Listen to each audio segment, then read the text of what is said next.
Shalom saudara-saudara yang terkasih dalam Tuhan Yesus Kristus. Renungan harian kita pada hari ini diambil dari Kejadian pasal yang kedua, ayat yang ke-8 sampai yang ke-17. Judul renungan kita pada hari ini adalah Tidak Tahu Diri. Antar negara berperang karena berebut wilayah. Artis muda tega mengambil suami orang. Dua bersaudara bertikai karena urusan warisan. Bocah kecil menangis keras setelah seorang teman merebut mainan dari tangannya. Anak perempuan memperebutkan kedua orang tuanya yang bercerai. Semuanya menyangkut area sensitif yang selalu mengundang ketegangan dan persoalan kepemilikan. Habitat pertama bagi manusia adalah Taman Eden. Kebun permai ini dilengkapi dengan segala yang manusia perlukan. Kekayaan, kesuburan, dan keindahan alam tersedia. Tetapi mengapa tiba-tiba harus ada larangan memakan buah pohon pengetahuan tentang yang baik dan yang jahat yang terdengar ganjil itu? Rupanya Tuhan tidak menegaskan sebuah ketetapan utama dalam kehidupan, kepemilikan. Larangan itu berfungsi mengingatkan manusia karena mereka bukan pemilik daripada taman. Eden beserta segala miliknya, isinya itu adalah milik Allah. Manusia hanyalah dia yang diberi kepercayaan untuk mengolah dan membudidayakannya. Sebuah pelajaran kepemilikan yang sudah setua umur umat manusia, bukan? Sumber dari segala kerusuhan dan kehidupan di dalam dunia ini adalah manusia tidak tahu diri. Seharusnya dirinya bukan pemilik, hanya pengelola. Tidak merawat tubuh dan menjaga kesehatan adalah sikap pengelola yang tidak bertanggung jawab. Begitu pula boros uang, malas, dan suka buang waktu. Apalagi membuang bayi atau menelantarkan anak. Sebab tubuh, nyawa, waktu, harta, talenta, dan keturunan ialah milik Allah yang dipercayakan kepada kita.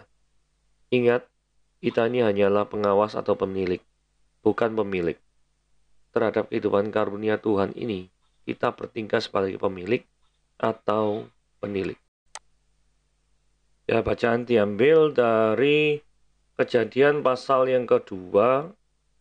Mari kita lihat ya. Kejadian pasal yang kedua ayat 18 sampai yang ke-17. Mari kita baca sama-sama. Selanjutnya Tuhan Allah membuat taman di Eden di sebelah timur. Disitulah ditempatkannya manusia yang dibentuknya itu. Lalu Tuhan menumbuhkan berbagai-bagai pohon dari bumi yang menarik dan yang baik untuk dimakan buahnya. Dan pohon kehidupan di tengah-tengah taman itu, serta pohon pengetahuan tentang yang baik dan yang jahat.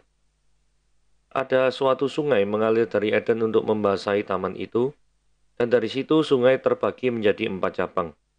Yang pertama bernama Pison, yakni yang mengalir mengelilingi seluruh taman Hawila, tempat emas ada. Dan emas dari negeri itu baik. Di sana ada damar bedola dan batu krisopras. Nama sungai yang kedua ialah Gihon, yakni yang mengalir mengelilingi seluruh tanah Kus. Nama sungai yang ketiga ialah Tigris, yakni yang mengalir di sebelah timur Asyur. Dan sungai yang keempat ialah Efrat. Tuhan mengambil manusia itu dan menempatkannya dalam Taman Eden untuk mengusahakan dan memelihara taman itu. Lalu Tuhan Allah memberikan perintah ini kepada manusia. Semua pohon dalam taman ini boleh kau makan buahnya dengan bebas. Tetapi pohon pengetahuan tentang yang baik dan yang jahat itu, janganlah kau makan buahnya, sebab pada hari engkau memakannya, pastilah engkau mati. Nah, hari ini kita belajar satu hal. Penempatan Tuhan itu tidak pernah kebetulan. Karena ayat 8 dikatakan, di situ ditempatkannya manusia yang dibentuknya itu. Jadi Tuhan itu mempunyai rencana pada setiap kita, termasuk di mana kita ditempatkan. Tidak ada suatu pun yang akan terjadi tanpa seizin Tuhan. Jadi kalau Tuhan menempatkan Anda di Surabaya, Tuhan menempatkan Anda di Jakarta, atau bahkan dimanapun, bahkan mungkin di luar negeri, itu Tuhan pasti punya rencana terhadap kehidupan saudara. Jadi tidak pernah Tuhan itu merencanakan kejahatan bagi kehidupan anaknya. Jadi ini ada dua hal ya. Tuhan itu punya rencana. Yang kedua, rencananya tidak pernah merencanakan kejahatan bagi kehidupan anaknya.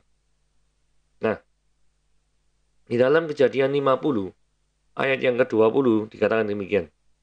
Memang kamu telah mereka-rekakan yang jahat terhadap aku, tetapi Allah telah mereka-rekakannya untuk kebaikan, dengan maksud melakukan seperti yang terjadi sekarang ini, yakni memelihara hidup suatu bangsa yang besar. Kalimat ini diucapkan oleh Yusuf. Yusuf itu pada usia 17 tahun dibuang oleh saudara-saudaranya. Dijual ke pedagang orang Midian, kemudian orang Midian menjualnya sebagai budak di Mesir, dan kehidupan Yusuf saat itu menjadi roller coaster. Tetapi at the end of the day, Yusuf dipilih oleh Tuhan itu menjadi orang yang benar-benar memelihara daripada bangsa. Ya, bangsa dalam hal ini adalah saudara-saudaranya. Jadi orang-orang boleh mereka-rekakan yang buruk, merencanakan keburukan terhadap hidup Yusuf.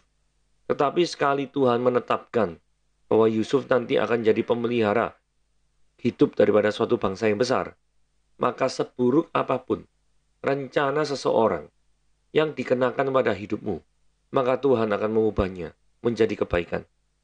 Sama seperti yang dialami oleh Yusuf. Nah, pemeliharaan Tuhan yang bertanggung jawab. Tadi kan Tuhan punya rencana. Rencana Tuhan tidak pernah adalah rencana yang jahat. Sehingga poin yang ketiga, ketika Tuhan memelihara, pemeliharaannya itu pasti tanggung jawab. Maksudnya apa? Ya, kita lihat ya. Tuhan menempatkan manusia di Taman Eden. Kemudian Tuhan Allah menumbuhkan berbagai-bagai pohon dari bumi. Jadi artinya manusia itu nanti makan dari berbagai-bagai pohon dari bumi ini. Nah, jikalau Tuhan sudah menempatkan kita, tidak mungkin kita dibiarkan, ditinggalkan sendirian oleh Dia. Jadi inilah salah satu tugas, bukan tugas ya, ini adalah salah satu bukti bahwa Allah itu tidak pernah meninggalkan kita. Hal ini dapat kita lihat di Ibrani pasal yang ke-13 ayat ke-5. Dikatakan begini, janganlah engkau menjadi hamba uang dan cukupkanlah dirimu dengan apa yang ada padamu. Karena Allah telah berfirman, aku sekali-kali tidak akan membiarkan engkau dan aku sekali-kali tidak akan meninggalkan engkau. Ibrani 13 kaitannya penyertaan Tuhan hubungannya dengan uang. Seringkali kita itu terlalu khawatir. Apakah dengan kondisi keuangan kita sekarang itu mampu untuk menjalani kehidupan ini? Apakah dengan kehidupan kita sekarang itu mampu untuk memenuhi kebutuhan kita hidup sehari-hari? Nah, hal-hal yang seperti itu dijawab dalam Ibrani pasal yang 13 ayat ke-5. Bahwa Tuhan itu tidak akan membiarkan kita, Dia tahu kebutuhan kita itu seperti apa. Sehingga jangan sampai karena kita khawatir terhadap kondisi keuangan kita, maka kita itu menjadi hamba uang. Bukannya menjadi hamba Tuhan, tetapi menjadi hamba uang. Hal tersebut itu yang Tuhan tidak ingin terjadi di dalam hidup kita. Kembali lagi ke ayat 9. Ketika Tuhan menempatkan manusia di Taman Eden, bukan suatu taman yang gersang, yang tidak ada apa-apanya, sehingga manusia akan mati kelaparan ketika hidup di Taman Eden. Bukan seperti itu. Tetapi Taman Eden adalah pohon-pohon yang tumbuh dari bumi. Itu adalah bentuk pemeliharaan Tuhan yang bertanggung jawab. Nah, ayat yang 10 dikatakan ada sungai yang mengalir dari Eden untuk membasahi taman itu, dan dari situ sungai itu terbagi menjadi 4 cabang. Jadi dari sini kita lihat bahwa tumbuhan saja itu tidak cukup. Ya, harus ada air supaya hidup. Manusia juga butuh air supaya hidup. Nah, setiap kali kebudayaan kuno yang berkembang, selalu ada sungai. Saudara kalau lihat di Mesir ada sungai Nil. Saudara kalau lihat di Mesopotamia ada 4 sungai ini. Pihon, Gihon, Eufrat, dan Tigris. Memang hanya tinggal 2, yaitu Eufrat dan Tigris yang tersisa sekarang ini. Kebudayaan di Cina, kebudayaan kuno Cina ada sungai Yangtze-kiang. Kemudian kebudayaan kuno di India, mereka ada sungai Indus. Jadi setiap kali kebudayaan kuno itu selalu ada air yang mengalir yang berasal dari sungai. Ciri khasnya seperti itu. Nah, kalau kita lihat, ini adalah geografis yang kita lihat ya. Di sini adalah Elam. Elam itu adalah Iran. Perbatasannya itu di Sumer. Sumeria ini Akkad ini adalah daerah Irak modern sekarang. Jadi ini sungai Eufrat, ini sungai Tigris, kemudian ada sungai Gihon di sini, kemudian ada sungai Pison ada di sini. Dan ini adalah namanya Mesopotamia. Nah, ini petanya seperti ini. Nah, sekarang menjadi pertanyaan adalah, ketika Tuhan Allah menempatkan manusia itu di Taman Eden. Taman Eden itu ada di mana sih? Ada banyak orang yang keliru. Ngomongnya Taman Eden itu ada di surga. Enggak. Eden itu ada di bumi. Buktinya adalah ada sungai-sungai ini yang ada di bumi. Betul ya? Jika taman itu digaliri oleh 4 sungai itu, dan dari letak geografisnya, maka Eden ada di tanah Irak modern dan Iran modern. Supaya lebih seru ya, mari kita lihat perbandingan petanya ya. Nah, ini adalah Irak, Iran, ya. Saudara perhatikan Persian Gulf di sini. Nah, ini adalah Teluk Persia. Ujungnya ini adalah ujungnya ini. Sehingga Persian Gulf itu ujungnya membelah Irak dan Iran. Sehingga saudara mengetahui ketika Iran ini adalah Elam, sedangkan yang Sumeria, itu adalah di Irak. Dan sebelah kiri adalah Syria. Oke? Jadi inilah perbandingan peta kuno dan modern. Nah, kemudian ada seorang lagi yang berpendapat, kalau manusia itu memang tidak jatuh dalam dosa, maka manusia tidak bekerja. Tidak perlu bekerja maksudnya. Apakah memang benar demikian? Apakah bekerja itu adalah akibat daripada dosa? Nah, ayat 15 di sini, Tuhan Allah menempatkan manusia itu dan menempatkannya dalam Taman Eden untuk mengusahakan dan memelihara taman itu. Nah, ini ada pemikiran, kalau misalnya manusia itu tidak jatuh dalam dosa, manusia tidak akan bekerja dan leha-leha. Pemikiran ini salah. Sebab di ayat 15, sudah dikatakan bahwa manusia ditugasin untuk mengusahakan dan memelihara taman itu, yang diperkirakan di daerah perbatasan Irak dan Iran modern. Nah, ini adalah kejadian pasal yang kedua. Manusia jatuh ke dalam dosa, itu kejadian pasal yang ketiga. Artinya, ketika sebelum manusia jatuh dalam dosa, manusia sudah bekerja, yaitu mengusahakan dan memelihara taman itu. Sehingga bekerja itu bukan akibat dosa. Tetapi bekerja memang hal yang Tuhan suruh manusia lakukan. Lanjut. Nah, kalau kita lihat, ada berapa pohon yang disebut spesifik dalam kitab Kejadian? Jawabannya adalah 2. Ya. 1 pohon pengetahuan yang baik dan yang jahat. Yang ini dikasih keterangan, jikalau engkau memakan buahnya, pada hari engkau memakannya, pastilah engkau mati. Pohon yang kedua yang disebut di pasal yang kedua, itu adalah pohon kehidupan. Jadi, di sini dibedakan antara pohon kehidupan dan pohon pengetahuan tentang yang baik dan yang jahat. Bedanya seperti apa? Nanti kita lihat ya. Nah, kita lihat yang dulu pohon pengetahuan yang baik dan yang jahat. Apa maksudnya Tuhan menaruh buah pohon pengetahuan yang baik dan yang jahat? Nah, ini berhubungan dengan pilihan bebas pada manusia. Jadi singkat cerita itu gini ya. Allah itu menginginkan manusia itu menaatinya dengan tulus. Nah, cara menguji sesuatu itu tulus atau tidak, itu adalah dengan adanya pilihan atau kehendak bebas. Tanpa adanya suatu pilihan, maka ketulusan tidak akan teruji. Saya ulangi lagi ya. Tanpa adanya suatu pilihan, maka ketulusan tidak akan teruji. Nah, mari kita lihat. Ilustrasinya gini. Jika di dalam dunia ini hanya ada satu wanita saja, ya, katakanlah bernama A, maka cinta seorang pria terhadap A ini belum bisa dikatakan tulus. Karena apa? Belum ada pilihan.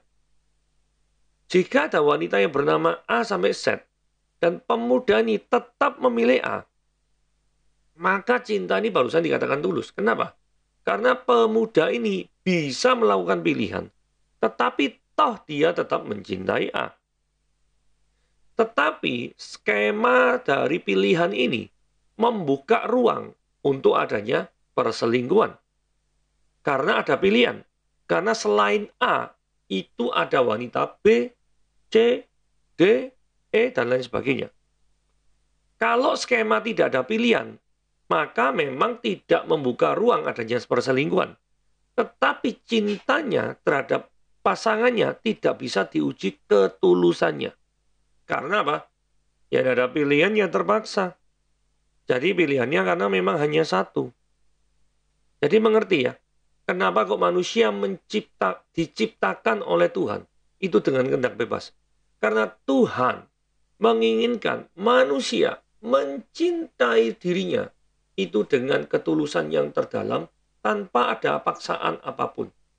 Hanya saja skema ini bisa membuka ruang bagi manusia untuk tidak menaati Tuhan. Ketika manusia tidak menaati Tuhan, maka manusia akan jatuh dalam keberdosaan. Itu yang terjadi di Kejadian pasal yang ketiga. Nah, kemudian ada pertanyaan lagi. Kenapa manusia itu tidak mati ketika makan buah pengetahuan yang baik dan yang jahat? Katanya pada waktu engkau memakannya, engkau mati.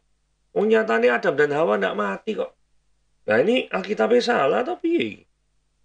Nah kenyataannya, arti mati di sini harus diartikan secara rohani, bukan jasmani. Yaitu terpisahnya suatu hubungan antara manusia dengan Allah. Jadi itu sudah dikatakan mati. Dan hari-hari ini ada banyak manusia itu yang mati secara rohani. Tetapi mereka tidak sadar dirinya itu mati secara rohani. Anggap aja hidup ini fine-fine saja. Ada tanpa Tuhan juga oke-oke saja. Menjalani hidup ini tanpa melibatkan Tuhan juga merasa oke-oke saja. Nah itu tanda adalah orang sudah mati secara rohani.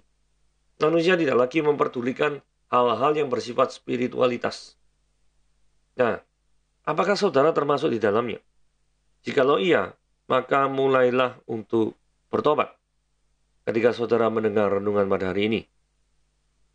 Nah, kemudian timbul pertanyaan lagi. Apakah sebelum makan buah ini, manusia itu tidak bisa membedakan yang baik dan yang jahat? Kok namanya itu buah pengetahuan yang baik dan yang jahat? Nah, mari kita lihat ya. Sebelum manusia jatuh dalam dosa, tugasnya adalah mengelola bumi dan mengusahakan.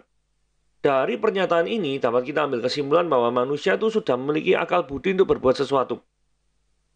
Bahkan di dalam Kejadian pasal yang kedua ayat yang 20, pasal yang sama, itu dikatakan gini, manusia itu memberi nama pada segala ternak, kepada burung-burung di udara, dan kepada segala binatang hutan.